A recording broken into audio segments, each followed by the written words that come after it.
क्या आपको याद है जब आप छोटे थे और सरकारी ऑफिस में सिर्फ एक फॉर्म सबमिट करने के लिए कितने चक्कर लगाने पड़ते थे? या जब एक छोटा सा पेमेंट करने के लिए भी एटीएम या कैश पर डिपेंड होना पड़ता था? सोचो, पिछले एक दशक में इंडिया की अर्थव्यवस्था और आम नागरिक की जिंदगी में कितना बड़ा बदलाव आया है। हम अक्सर देश की पॉलिटिक्स और कंट्रोवर्सीज की बात करते हैं, लेकिन वो बड़े और गहरे रिफॉर्म्स की कहानी पीछे रह जाती है जिन्होंने देश की फाउंडेशन बदल दी। 2014 से 2025 तक मोदी सरकार ने ऐसे 25 बड़े फैसले लिए हैं जिनका इम्पैक्ट आज आप सीधा अपनी जेब, अपने घर और अपने शहर में महसूस करते हैं। ये वो डिसीजंस है जिन्होंने देश की ग्रोथ की स्पीड बढ़ाई और आम नागरिक की सुविधा को प्रायोरिटी दी। हम यहाँ ना ज़्यादा तारीफ करेंगे ना उनकी बारीकियां निकालेंगे। हम सिर्फ फैक्ट्स, डेटा और मिजरेबल इम्पैक्ट के आधार पर इन 25 पॉलिसीज़ की बात करेंगे। हर फैसला, उसके पीछे का लॉजिक और उसका आम आदमी पर असर, सिर्फ इसी पर फोकस रहेगा। तो चलिए शुरू करते हैं इंडिया को बदलने वाले इन 25 बड़े फैसलों की गिनती।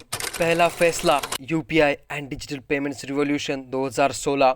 यूपीआई या यूनिफाइड पेमेंट्स इंटरफेस ने इंडिया के डिजिटल पेमेंट्स मार्केट को पूरी तरह से रिवोल्यूशनलाइज कर दिया है। ये एक real time instant payment system है जिसे national payments corporation of India ने 2016 में लॉन्च किया था। इसने business to consumer, peer to peer और छोटे बड़े पेमेंट्स को बहुत सिंपल और फ्रिक्शनलेस बना दिया है। इंडिया आज रियल टाइम पेमेंट ट्रांजैक्शंस में ग्लोबली लीड करता है और यूपीआई पेमेंट इफिशिएंसी में एक ग्लोबल बेंचमार्क सेट कर चुका है। कॉमन मैन पर इसका इम्पैक्ट 10 रुपए के समोसे से लेकर बड़े सामान तक पेमेंट करना अब कैश पर निर्भर नहीं है। लगभग 300 मिलियन इंडिविजुअल्स और 50 मिलियन मर्चेंट्स अब इस सिस्टम को यूज करते हैं। इससे $67 बिलियन की सेविंग इकोनॉमी में होने का अनुमान है। दूसरा फैसला, प्रधानमंत्री जन धन योजना और फाइनेंशियल इंक्लूजन 2014।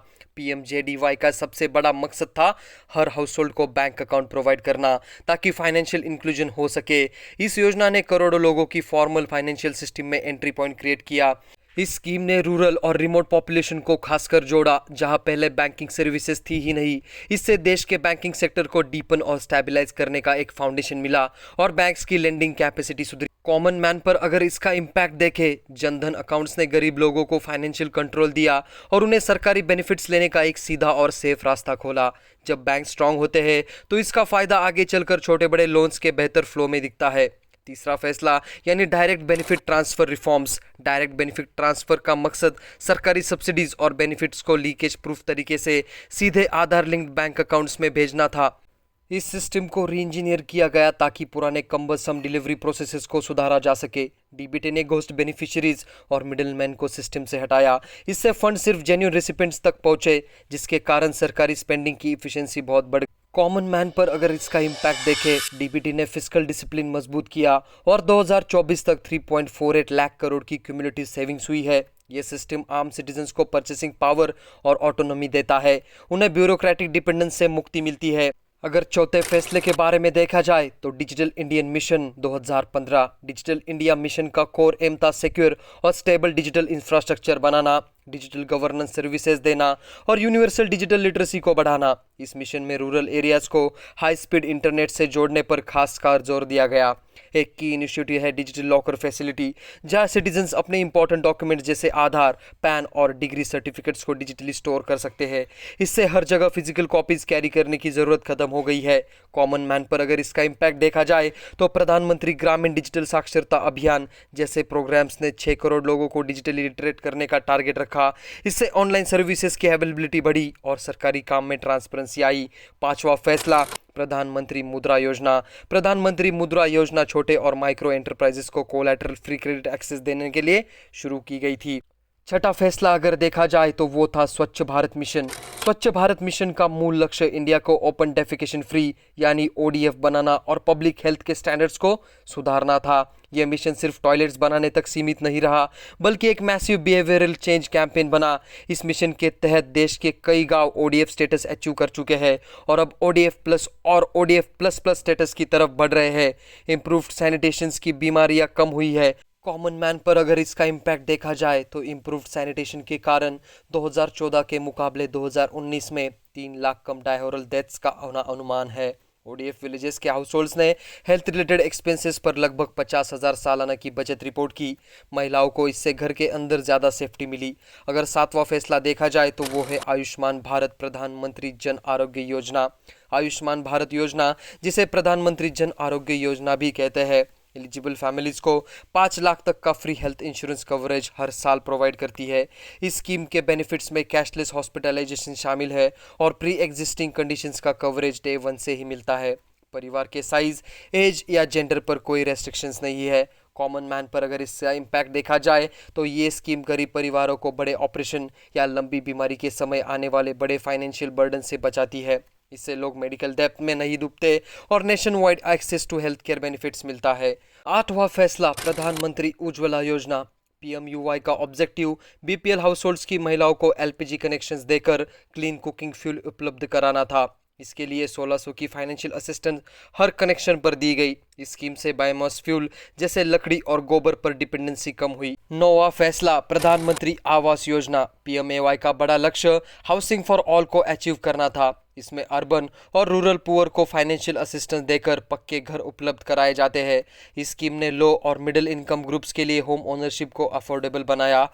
इससे उनके होम लोन्स पर इंटरेस्ट बर्डन कम हुआ। 10वां फैसला, जल जीवन मिशन। जल जीवन मिशन एक फ्लैगशिप इनिशिएटिव है जिसका मकसद हर रूरल घर में फंक्शनल हाउसहोल्ड टैप कनेक्शन द्वारा सेफ ड्रिंकिंग वाटर पहुंचाना है। इस मिशन को एक बीकन ऑफ होप माना जाता है।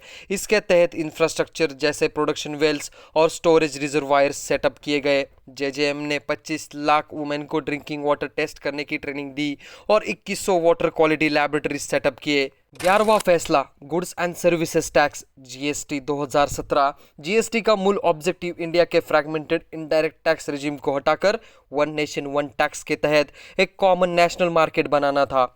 इसने एक्साइज ड्यूटी, सर्विस टैक्स और वैट जैसे कई अलग अलग लेवीज को रिप्लेस कर दिया। लंबी अवधि में GST टैक्स कलेक्शन को ज़्यादा इफिशिएंट बनाता है और इंटरस्टेट ट्रेड को स्ट्रीमलाइन करता है। ये आज ग्रॉस टैक्स रेवेन्यू में लगभग 28% का योगदान देता है। 12वां फैसला, insolvency and bankruptcy code IBC 2016। IBC को इसलिए लाया गया क्योंकि पहले कंपनीज के डिफॉल्ट होने पर रिजोल्यूशन प्रोसेस बहुत लॉन्ग और इनइफेक्टिव हुआ करता था। IBC ने एक सिंगल मॉडर्न फ्रेमवर्क सेटअप किया जिसमें रिजोल्यूशन प्रोसेस टाइम बाउंड है 180 दिन, जो बढ़ाकर 330 दिन तक हो सकता है। इस कोड ने बैंक्स को अपने बैड लोन्स को एड्रेस करने और रिकवरी रेट्स को सुधारने में मदद की। IBC ने बोरोवर्स के बीच क्रेडिट डिसिप्लिन बढ़ाया। 13वां फैसला, ease of doing business reforms and tax rationalisation. इस दिशा में कई बड़े रिफॉर्म्स हुए जिन्होंने इंडिया को रेड टेप इकोनॉमी से रेड कारपेट डेस्टिनेशन में बढ़ाना शुरू किया। आउटडेटेड रेगुलेशंस को हटाया गया और कंप्लायंस प्रोसेसेस को स्ट्रीमलाइन किया गया। कॉर्पोरेट टैक्स रेट्स को काफ़ी कम किया गया। डोमेस्टिक कंपनीज के लिए रेट 22% और न्यू मैन्युफैक्चरिंग कंपनीज के लिए 15% तक किए गए।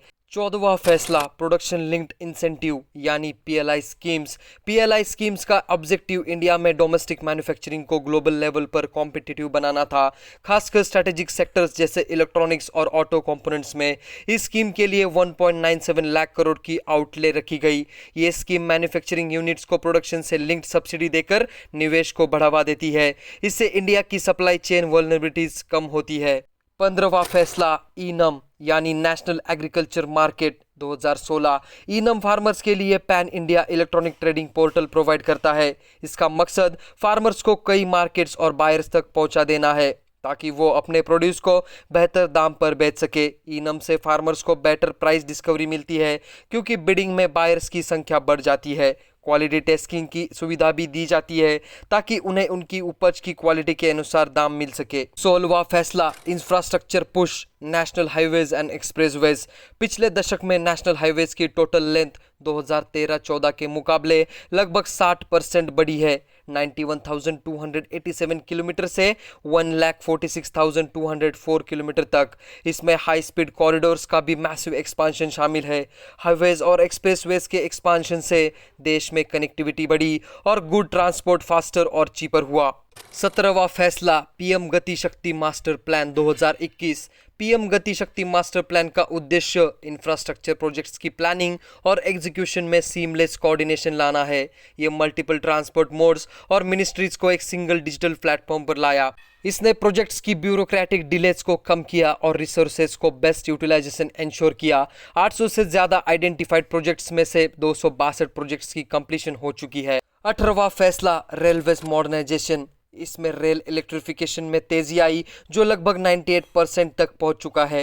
इसके साथ ही वंदे भारत जैसी modern semi high speed trains launch की गई। इन्वेस्टमेंट इन rail networks long distance transport को सेफर, फास्टर और मोर सस्टेनेबल बनाता है। 19वां फैसला डिफेंस मैन्युफैक्चरिंग रिफॉर्म्स यानी मेक इन इंडिया फोकस। इस सेक्टर में पहले देश अपनी डिफेंस नीड्स के लिए इंपोर्ट्स पर बहुत ज़्यादा निर्भर करता था। रिफॉर्म्स का मकसद इस डिपेंडेंस को कम करना और इंडिजिनियस प्रोडक्शन को बढ़ाना था।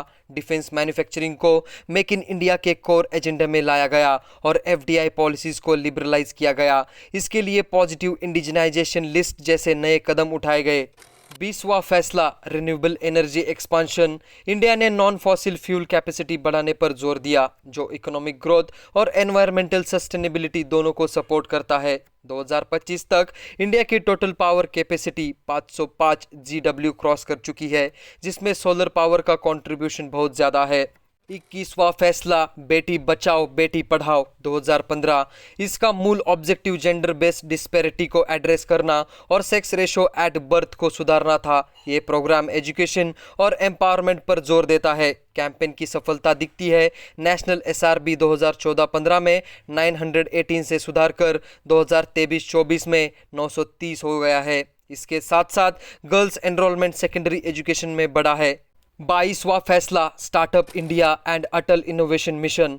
एम का मुख्य उद्देश्य था देश में इनोवेशन और एंटरप्रेन्योरशिप को कल्चर बनाना, खासकर यूथ में। इसके लिए एक रोबस्ट इकोसिस्टम क्रिएट किया गया। इंफ्रास्ट्रक्चर में 10,000 अटल थिंकरिंग लैब्स स्कूल्स में सेटअप किए गए और 72 अटल इंक्यूबेशन सेंटर स्टार्टअप्स को सपोर्ट करते हैं। 23वां फैसला नेशनल एजुकेशन पॉलिसी 2020। NEP 2020 का विजन एजुकेशन सिस्टम को इंडियन एथोस में रूट करना और इंडिया को ग्लोबल नॉलेज सुपर पावर बनाना है। इसने 10+2 स्ट्रक्चर को 5+3+3+4 डिज़ाइन में बदला। पॉलिसी में फाउंडेशनल लिटरेसी, न्यूमरेसी और सॉफ्ट स्किल्स डेवलप करने पर स्पेशल एम्फेसिस है। वोकेशनल एजुकेशन में मेन क्यूरिकुलम में इंटीग्रेट किया गया। 24वां फैसला कोविड-19 vaccination drive management CoWIN platform.